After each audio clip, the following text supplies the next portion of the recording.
নমস্কাৰ অসমবাসী ৰাইজ কালি এটা নিউজ চেনেলত দীপৰ বিলৰ বিষয়ে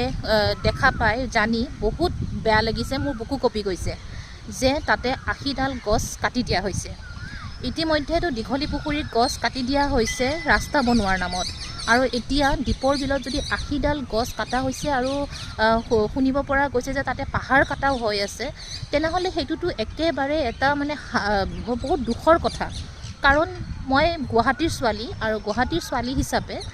মই দেখিছোঁ যে আমাৰ গুৱাহাটীততো সেনেকুৱা ক'তো য'ত আমি ক'ৰবাত ফুৰিব যাওঁ বা প্ৰকৃতিক পাওঁ বা অকণ খুলি চাৰ্জ অলপমান ল'ম বুলি ভাবিলে দীপৰ বিলখনেই একমাত্ৰ স্থান বুলি মই ভাবোঁ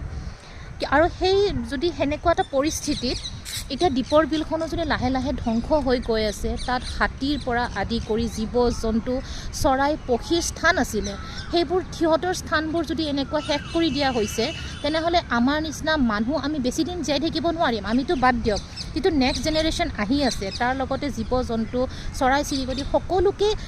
লগতে প্ৰকৃতি আমি ধৰি ৰখাটো বহুত বেছি প্ৰয়োজন কাৰণ প্ৰকৃতি থাকিলেহে আমি থাকিম আৰু আমি নাথাকিলেও কোনো কথা নাই কিন্তু প্ৰকৃতি জীৱ জন্তু চৰাই চিৰিকটি সদায় থাকিব লাগিব এইখন পৃথিৱীত তেতিয়াহে মানুহ জাতিটো আমি জীয়াই থাকিম গতিকে মই এষাৰ কথা ক'ব বিচাৰিছোঁ অসম চৰকাৰক যে আপোনালোকে যিটো উন্নয়ন কৰিছে যদি পাৰে টেকন'লজি ইউজ কৰক কাৰণ যিহেতু বাহিৰত মানুহবিলাকে আমাৰ অসমৰ যাদৱ পায়েং পদ্মশ্ৰী যাদৱ পায়েং ডাঙৰীয়াক ইয়াৰ পৰা ইনভাইট কৰি লৈ যায় যাতে তাতে ফৰেষ্ট বনাবৰ কাৰণে আৰু সেই য'ত যাদৱ পায়েং ডাঙৰীয়া আছে সেইখন মাটিতেই যদি আজি প্ৰকৃতিক ধ্বংস কৰি দিয়া হৈছে তেনেহ'লে সেইটো বহুত দুখজনক কথা আৰু চাব যে দিল্লীত চাকৰি সূত্ৰে মই আছিলোঁ ৬টা বছৰ আৰু তাতে দিল্লীত ইমানেই গছ গছনি ইমানেই তাতে পলিউশ্যন আছে কিন্তু যিমান পলিউশ্যন আছে সেনেকুৱাকৈ মানুহবিলাকে তাতে গছ গছনি ৰুইছেও আৰু বহুত গছ গছনি আৰু বহুত খোলা জেগা খোলা পাৰ্কত চাৰিওফালে গছ গছনি একদম সকলো মানে প্ৰকৃতিৰে ভৰা ভাল লাগে